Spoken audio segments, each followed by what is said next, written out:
Greetings. My name is Ben Culli. Very pleased to have been asked by my friends in the music department at Concordia Publishing House to spend a couple minutes telling you about the Christmas choral anthem, Through the Downward Drift of Time. Thought it might be interesting to tell you a little bit about the background of the composition of this piece.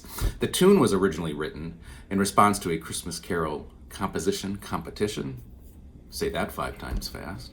I had a text in mind, and very unusual for this composer, at least the tune came very, very quickly, in a matter of maybe 10 minutes. I had sketched out the tune, and I don't think a note changed along the way. Oftentimes I'm spending days or weeks tweaking tunes. Not this one, came very, very quickly. Once the tune was finished, though, I needed to talk about that text with the publisher, and it was decided this was not the right time or right place to use that text. So the search was on for a new text.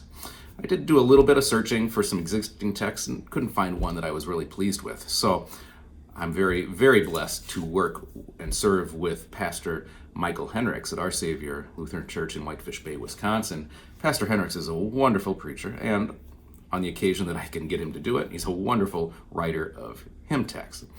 So I sent him this tune, said, "Hey, Pastor, can you write a text?"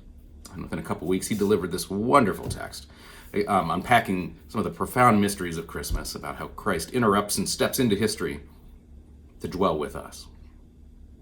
So when you get to listen to this anthem in a couple moments, please listen closely to that text. It really is wonderful.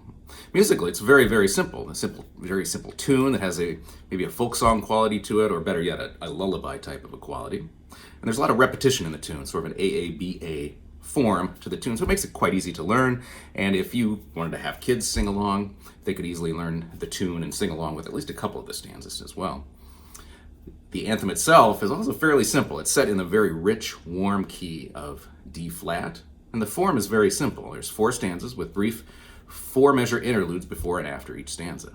Stanza 1 is set for unison women. Stanza 2 is set for a cappella SATB. My favorite aspect of that harmonization is that 2 of the phrases, including the very first opening phrase, begins not on the tonic chord, but begins instead on the minor 6 chord, which very much gives a sense of starting mid-thought or stepping into the middle of the story, which fits with the theme of the text overall, Christ stepping into history. Then stanza 3 is set for unison men with a very quiet, slow-moving accompaniment. And then the piece ends with stanza 4, set for unison voices with a few descanting voices. And with that, please enjoy listening to Through the Downward Drift of Time.